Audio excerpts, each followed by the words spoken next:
Afternoon all, Ryan Taylor here, and I hope you're all well and enjoying the weather. Simply too hot for me outside today, so I've opted to stay indoors, even though you've got to be kind of mad to voluntarily choose to record a video on a day of all days. It is quite warm in here, quite humid.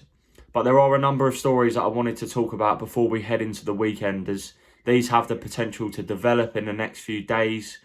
Obviously, with the transfer market, especially the early days and stages as we've seen this week, things can move very quickly and develop fast. So I wanted to talk about some of the stories that I've been working on in the past few days. I've been speaking to people and, detailing some of the information that I've got in stories on the Express website, also on my Twitter account. So I wanted to start with the news that Matheus Nunes is a player of serious interest to Wolves, who have opened talks with Sporting over a deal. Now, there's kind of been an element of frustration really amongst Wolves supporters, certainly the ones that I've kind of seen on social media and the ones I know in real life, just at the manner of how Wolves' season really finished with a whimper. Obviously, they were on course to potentially secure European football again, but poor end of season form saw them drop to 10th in the table. And there's kind of concerns about Bruno Lage and the style of play he's sort of carrying out. Wolves are really going through a period of transition at the moment. There's been a number of players within the squad, such as Fabio Silva, who's of course the club's record signing, Daniel Podence, who haven't really featured. It's kind of a bit flat at Wolves at the moment. The team, there's not really any excitement of such. The goals have sort of dried up.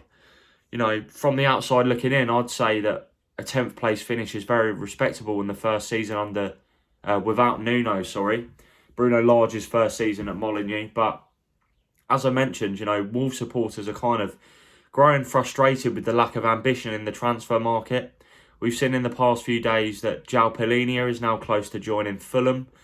We're going to come on to him in further detail in a second, but Palhinha was obviously the main target heading into the window. At the end of May, Wolves opened negotiations and talks with Sporting over a deal. Many sort of thought he would be the replacement for Ruben Neves if he was to move on this summer. See, that hasn't happened yet. We don't quite know what's going to happen with Neves. Obviously, the World Cup in Qatar's in November. So, these are all kind of influencing factors that may actually have an impact on the state of play. If Neves was to go to a bigger club at the moment, there's no guarantee he would be receiving the football he receives at Wolves at the moment, where he's a regular and he's, undoubtedly playing at a top level. But yeah, Palhinha was a player that's obviously of huge interest to Wolves, but it seems at the moment, on the current signs and signals, it looks like he's on course to join Fulham, who had a £15 million bid accepted yesterday for the player. I think in the next sort of 24 to 48 hours, we'll get a clear understanding of whether Palhinha is going to go to Fulham. At the moment, Wolves don't seem ready to pay the kind of money Sporting are looking for. But there is kind of an explanation for that, in the sense that talks have been opened for Nunes. For those who don't know Nunes, he is one of the many highly regarded players currently in the Primeira Liga, which is the Portuguese top flight. As we saw yesterday with Arsenal striking a deal with Porto for Fabio Vieira. There's a lot of players in the circles of the Portuguese top flight that are really starting to attract the interest of top Premier League clubs. And that's the same with Nunes. He's a player that has been linked with the likes of Manchester City in the past 3 to 4 months. I know Pep Guardiola is a huge fan. Don't know that personally, but he made that clear after City beat Sporting 5-0 in the Champions League in February, in the first leg of the last 16 knockout stages. He said after the game, "I would say that Matheus Nunes is one of the best players in the world today." So that kind of praise from Pep is obviously, one of the elite masterminds of the game at the moment. That tells me that Nunes is a serious player. Admittedly, I've not seen much of him. But, from the interest and the clubs that have kind of been looking at him, it's clear that he's got a big potential in the game. I believe he's only 23 years old. I'm just going to check that. Yep, 23 years old. I think he's got a release clause in the region of £51 million written into his Sporting deal. he seems happy at Sporting at the moment. Obviously, as I mentioned, the World Cup on the agenda in November at the moment. He's playing at a good level with Sporting. He's on course to make the squad for Portugal, so I don't think he's going to angle for a move, but Wolves are certainly exploring a deal at the moment. I believe if it was to materialise, it would smash the club's record signing, which was obviously Fabio Silva at 35 million. I think upwards of 40 million could be enough to get a deal done with Sporting. There is talk in Portugal at the moment that Wolves would be willing to offer £40 million plus 5 million in add-ons, which is, I think, just under 50 million euros. But the key kind of point here to mention is that at the centre of the negotiations between Wolves and Sporting is Uncle Jorge Mendes, George Mendes, I should say. Obviously, we know over the years how many deals he's brokered for Wolves in terms of bringing Portuguese players to the club, the likes of Neves, which, you know, still to this day is an absolutely ridiculous signing when they were playing in the Championship. Obviously, you've got Joao Palhinha, you've had Nelson Semedo from Barcelona, you've had Pedro Neto, Daniel Podence, all these kind of players that I may have missed some, by the way, Jose Sarr as well. But all of them have been sort of represented by Mendes, who is kind of doing Wolves a favour as such in helping a deal over the line. And that's the kind of feeling I'm getting with the Matheus Nunes deal. It's a deal that would be obviously a huge statement of intent from Wolves. You know, the fact clubs that are around the mid-table of the Premier League could potentially be spending up to £50 million on players nowadays is absurd, but that is the world we live in at the moment. So there's serious interest from Wolves. Make no mistake about it, at the moment, there's no formal offers from what I understand. But like I said, everything is fast changing at the moment. Things can move quickly. There is also reportedly interest from Newcastle and Everton. You know, we don't know if that's kind of a tactic from Sporting to drive up interest, encourage bids for the player. Obviously, you know, as one of their most prized assets, they're going to be looking to but bring in as much money as possible as they can for the player. My personal sort of estimation from looking in and who I've spoken to about the deal is that actually I don't think it will quite cost as much, as close to £50 million as what Sporting are looking for. That's the kind of figure being mooted at the moment. But if you look at, you know, the deal United done for Bruno Fernandes, the original figures that were being quoted were kind of upwards of 60 million. But I think the final fee was, let me just check, sorry, £47 million. Yeah, so I don't think any Wolves deal would surpass that figure for Fernandes. But I must make it clear, it's kind of very basic discussions at this point. Well, certainly from the last, just seen there's 13 replies to my Q&A. That should be interesting. But yeah, at the moment, it's very basic discussions. So it's one to keep an eye on. Wolves are definitely interested. They've definitely held talks with Sporting. And at the moment, I'd say they're probably the most likely destination for Nunes if he was to leave Sporting. Obviously, as I was to say about Palhinha, I'm not sure Wolves are ready to jump back in, but they would have to do so in the next 2 days, probably. The next crucial hours, really, with Fulham sort of advancing now. Marco Silva's been central to their interest.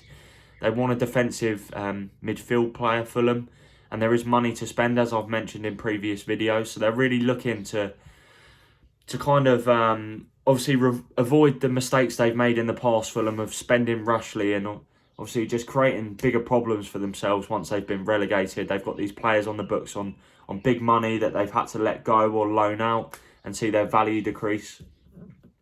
So it'll be interesting to see what materialises with both Palhinha and Nunes, and I expect movement on those fronts in the next couple of days. Just wanted to move on now to Nottingham Forest, who are showing, you know, huge ambition really following their return to the top flight. I don't have any information from this, but from what's being reported in the media, Steve Cooper is close to signing a new contract extension at the City Ground. That was broken by the likes of John Percy of The Telegraph, of course, one of the most reliable journalists out there, certainly when Forest are concerned as well. Cooper's been in Athens with, owner Evangelos Marinakis to resolve his new deal, but it's understood transfers are also on the agenda for Forest. And I reported earlier today, I saw someone reply to me saying, "Oh, this is recycled news."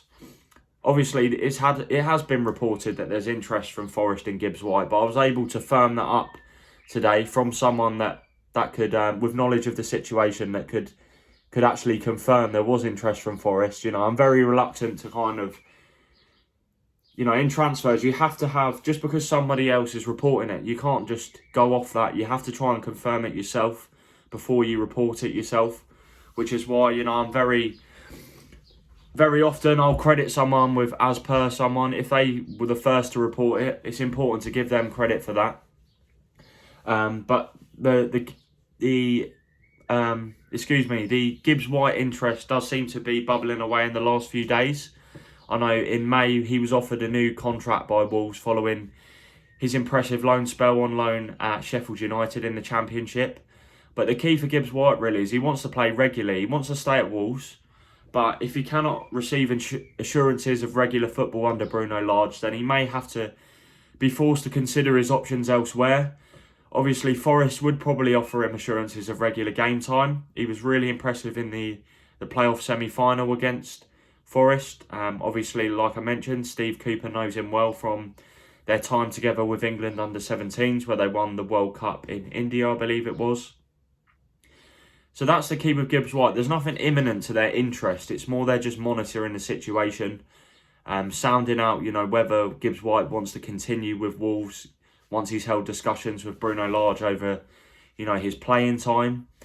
There is a possibility that they could firm up their interest with a bid, but that's not to say Wolves are considering offers at the moment. They, like I said, as an academy prospect, they really want to keep hold of him and make him central to their team next season. Obviously, as I just touched upon, Wolves need to freshen things up. They need some real new additional attacking impetus, and it wouldn't really make sense to go out and spend big money on a new signing when you've got a highly rated, supremely talented footballer in Gibbs White on your books. I think if they can somehow find a way to accommodate him in their system, from the times I've watched Gibbs White play for Wolves in recent years, he's not quite looked the right fit at the moment. He's not quite played his best football, whereas we saw Sheffield United when the team is built around him.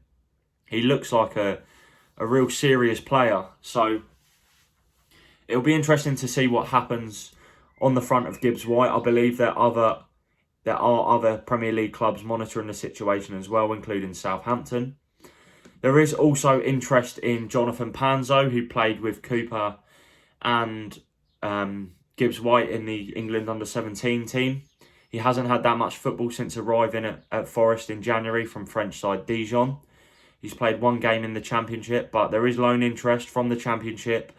There is also other clubs from abroad monitoring the situation. I haven't actually been able to identify the names of the clubs, but it looks like he could head out on loan next season. An interesting one, which is kind of well known in Forest circles now, but Callum Styles of Barnsley is a player they've been monitoring. Don't believe they're going to put in an offer as such at the moment, but it looks like Hungarian champions Ferencváros are very serious about signing him. Now, Styles is an interesting one. He actually played against England for Hungary in midweek in the 4-0 thrashing of the Three Lions at Molineux, which was obviously a disastrous result and performance for Gareth Southgate's side. Styles qualifies to play for Hungary at international level for his grandparents, and he's attracting interest from the Hungarian champions, as I mentioned. And he said while away on international duty, he said, "We're in contact with the sports director of Ferencváros. We talk very regularly. Friday is a great club that has played in the Champions League and Europa League, so it could be an option, just like the English first or second division." So there is interest in Styles, who's kind of made quite a big impression really in the Championship. Can play at wing back or in midfield. So he's another one that Forest are monitoring. But some more promising news now on the front of signings with the Premier League new boys Forest. They're really starting to up the ante now in pursuit of new acquisitions. Talks are ongoing with Mainz over Moussa Niakate. That was broken by Darmesh Shef of Sky Sports. but I've been able to confirm that there's talks ongoing. He's a player that Everton and Newcastle and West Ham have looked at as well. But he's only got 1 year remaining on his contract in the Bundesliga, so there'll certainly be scope to secure a cut price deal. I believe something in the region of £10 million could be enough, potentially less. Talks are also advancing with Manchester United over a deal for Dean Henderson. It's believed, that was revealed by Fabrizio Romano, it's believed a loan deal would be on the cards with an option to buy in the region of £20 million. As I've mentioned before, Issa Kabore of Manchester City, who spent last season on loan at Troyes, who are part of the City group, is one of the alternatives to Jed Spence. There's kind of a feeling that Forest are resigned to losing Spence now to Spurs, who are expected to push ahead with that deal, as I've repeatedly said. They've been focusing on the used Basuma deal, which has just been announced in the past half an hour. So I expect Tottenham to make their offer for Spence. Nico Williams of Liverpool is another player of interest, and he can leave Liverpool now they've signed Calvin Ramsey from Aberdeen, pending medical, that is. The Scotland 18-year-old is expected to arrive on Merseyside for a medical in the coming days over the weekend. And there's also been inquiries to Arsenal for Ainsley Maitland-Niles. He's a player of interest to Steve Cooper as well. So Forest really starting to ramp up now their transfer drive. They really want to strengthen a number of areas of their squad at the moment. Obviously, there's an understanding, appreciation that it's not quite good to launch a real survival bid, but Forest are going to show plenty of ambition in the market, and I do expect them to make upwards of 5-6 signings, certainly. Just wanted to move on now slightly, just going on to West Ham's deal to sign Nayef Aguerd, the Moroccan centre-back from Stade Rennes.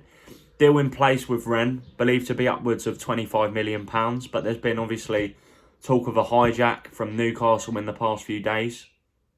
So from what I understand it, Aguerd was meant to undergo the second part of his medical in London yesterday, but he didn't turn up, he wasn't there. There was talk that Newcastle were looking to hijack the deal. Obviously, that will be tied into their interest with Sven Botman, another left-footed centre-back from Ligue 1. Newcastle really frustrated with Lille and how they're approaching transfer negotiations regarding Botman. Newcastle, as I reported last week, have made a very respectable proposal, upwards of 30 million for Botman. And it just continues to rumble on and on. There's no end in sight for this. Milan are interested as well. But there was kind of a feeling that Newcastle might move for Aguerd might soften Lille's stance and encourage him to accept the deal from Newcastle. But I believe West Ham have now got this one over the line. Medical was taking place today, the second part of it. Newcastle did make a late move, I believe, but West Ham already had a deal in place. There was panic in the past few days that they might not get it done, but it looks like an announcement, presuming the medical went okay, could arrive in the coming days, maybe on Monday. So that's the latest with Aguerd. I just wanted to move on to the Q&A now. Let's see what we've got coming in. I may have touched upon some of these subjects already in this quick video. Brazilian Wizard said, any news on Villa being interested in a number 8? If so, any names? I'm not aware of any, to be honest with you. I'm sorry to disappoint on that front. Villa have very much kept their transfer business under wraps. They're a club that how can I put it? They like to operate beneath the radars. We saw with Danny Ings, that signing last summer that came completely out of the blue. Ings said he wasn't even allowed to tell his family that he was signing for Villa. So don't be surprised if Villa are working on stuff behind the scenes. They were interested in Basuma, who is obviously probably more a number 6 than he is a number 8. But, he is a number 8 as well. But obviously Tottenham have beaten to that deal. Villa made an offer for Basuma in January, but it was rejected. They were expected to return to the table, but obviously once Spurs were interested, there was only going to be one winner in the race for Basuma. An interesting point is Douglas Luiz. I think he's a player that could potentially leave Villa. There's been talks over a new contract, but those haven't really got off the ground yet. I wouldn't be surprised if he still signs a new Villa deal. Gerrard seems to be happy with him. There's interest from Jose Mourinho's Roma. But a number 8 is probably something Villa will work on. But obviously, Jacob Ramsey is he's going to be a super player. So I don't think Villa are going to be sort of spending big money on a number 8. That's not just my personal opinion. It's not from any information I've got. So you got John McGinn as well. I think Villa are well stacked in midfield, particularly now they've signed Boubacar Kamara as well. Someone else mentioned Villa's centre mid target. Sorry, RJC, I've kind of covered that there. Rafinha, Arsenal news. Rafinha is a player that is of strong interest to Arsenal. The only but the kind of factor of that is he plays in the same position as Bukayo Saka, who is obviously of huge importance to Mikel Arteta. Arsenal do need to kind of do a Liverpool and City as such and stack their options now. Obviously, they've got 2 or 3 good options in the wide areas, but the key now is going to be signing quality in reserve, where you really get a competitive squad that are driving each other on, where the best players who are in the best form are playing. Rafinha is definitely one they're looking at. Leeds will want £50 million for him. He had a £21 million relegation clause in his contract, which was obviously cancelled out once he helped the Whites to survive on the final day of the season with a goal and win at Brentford. But Rafinha is definitely one they're working on, but not as much as Tielemans and Gabriel Jesus. Obviously, Barcelona interested in Rafinha as well. There's an agreement on personal terms on that front, but Barcelona don't really have the kind of money required to sign Rafinha at the moment. Why haven't Arsenal bid for Tielemans yet? Listen, I think Arsenal are really relaxed on Tielemans. We've seen in the past 12 hours that they're still going to pursue a deal, even though they've tied up Fabio Vieira. And to be honest, I think what bodes well for Arsenal is there doesn't really seem to be anyone else at the table for Tielemans. I think Tottenham's signing of Bissouma means that, that's one less potential rival to worry about. Don't think Spurs will be in for Tielemans now. I think there's a good relationship between Tielemans' representatives and Edu. They met in January at London Colney to discuss a transfer when Tielemans entered the final 6 months of his Leicester contract. It meant he was free to speak with other clubs. So there's a good relationship there. And to be honest, Leicester, similarly to Brighton and Bissouma, he's got 1 year left on his contract, so they'll have to consider any offers that arrive. Don't worry, I think an offer will arrive in the coming weeks. I don't know when, but I think Arsenal are looking really good to sign Tielemans. He's a player that Mikel Arteta's a fan of. He's young. He wants to play in Champions League. In the Champions League, obviously that wasn't secured after they missed out on the top 4. But there's confidence Arsenal still have enough in terms of their project to make a promising sell to Tielemans. Arsenal LCB targets. There's been reports today that Lisandro Martinez of Ajax is a player they've inquired for. To be honest, I'm not sure how concrete Arsenal are about signing a left centre-back. Obviously, William Saliba is going to be a new signing. Now he's back from Marseille. Mikel Arteta's already said he wants to keep him next season. That's not concrete yet. I'm not 100% sure he will, just because, last summer he looked set to stay, then he went to Marseille. But if you've got Ben White, Gabriel and Saliba, I don't really see the need to sign a left centre-back, particularly given other areas of the squad need to be a priority, really, particularly right-back. I think that's an area. Tomiyasu's injury record hasn't been great, so he can cover at centre-back as well. Cedric, he's done an okay job covering, but I do think that other areas will be of priority for Arsenal, to be honest. Arsenal news, seems to be a lot of Arsenal. Gabriel Jesus, there's talks ongoing with City over a deal. I believe Arsenal have made their first formal offer for Jesus, but that's been rejected. But there's confidence it will get done. Arteta knows Jesus well from their time together at City. There's been continued dialogue between Edu and his representatives in the past few months. There's an expectation he'll leave City now that Haaland and Alvarez have arrived.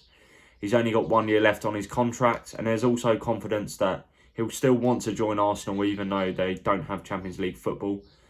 Tielemans, like I said, is the other priority. So those are the 2 deals being worked on. In terms of outgoings, Lucas Torreira, trying to find a club for him at the moment. Lazio have emerged as a possible one for him. There's interest from Atalanta in Nuno Tavares, but Arsenal's valuation of the player doesn't really seem to be of interest to Atalanta. There's also other stuff going on with the likes of, who is it? Hector Bellerin could potentially join Real Betis again on a permanent deal. Bernd Leno's in talks with Fulham as well. So we're going to see movement on those fronts. Jota to Celtic, any news? I'm sorry, I don't know anything on that. I know he's a player that obviously Celtic want to sign on a permanent basis. Every time I watch him, he looks razor sharp. So serious player. I believe Celtic will probably, my personal opinion, I think they'll be able to get him permanently, but we'll see. Everton targets. I touched upon in my last video that Levi Colwill was a player of interest. There's also interest from Lampard in a number of Chelsea players, including Armando Broja, Conor Gallagher, Billy Gilmore. The majority of that will be on loan, unfortunately, because Chelsea are yet to decide what they want to do with them long term. Tuchel's going to look at all of them in pre-season before deciding whether they're going to be part of his Chelsea squad. So Everton will be monitoring all of those. Nunes is another player they're looking at. Which club is in pole position for Christian Eriksen? I don't know, truth be told, but my educated view would be Tottenham if they were serious about signing him because of the great time he had there. He's worked under Antonio Conte at Inter. He wants to stay in London. They can offer Champions League football.